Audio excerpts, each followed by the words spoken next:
Toto is now safe, and Jim, his co-pilot, they have been immersed in water for the whole night.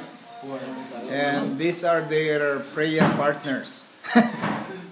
So, Alhamdulillah. Then, ang nag-prepare ng soup at ng breakfast, the Pop Girls.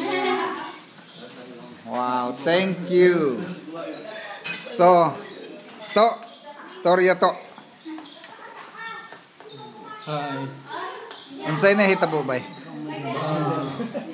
Tagalog. Tinamaan po kami ng baha. 2 o'clock. Madaling araw sa nag-start. So, sobrang bilis ng tubig. At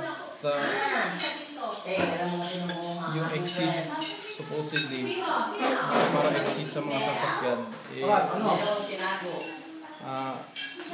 putol at hindi pa tapos. So, lahat ng mga sasakyan, naabutan ng tubig, pati yung sa bahay. So, 3 to 4 hours nasa tubig po kami. Ang height ng tubig sa amin 5 feet, pero sa ngayon umabot na daw ng 6 feet. So kailangan na namin lumikas kasi hindi na namin kinakaya yung lamig.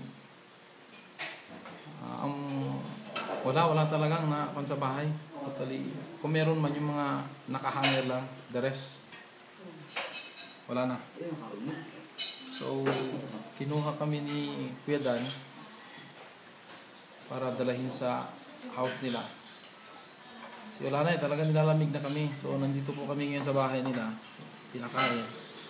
Mamaya, inshallah, balikan namin. Pero matutulog muna kami ng sandali kasi mahirap pag puyat ka na, babad ka pa sa tubig. Baka mamaya bumigay yung kasama ko, si Hajim. Wala na sobrang lamig Till now, umuulan pa rin. Hindi ko alam nga kung anong oras siya mag-subside ang tubig. Pero talagang mga 80% sa nakatira doon, inabutan talaga ng tubig. Maraming salamat. Pag-pray nyo na lang po kami. Thank you.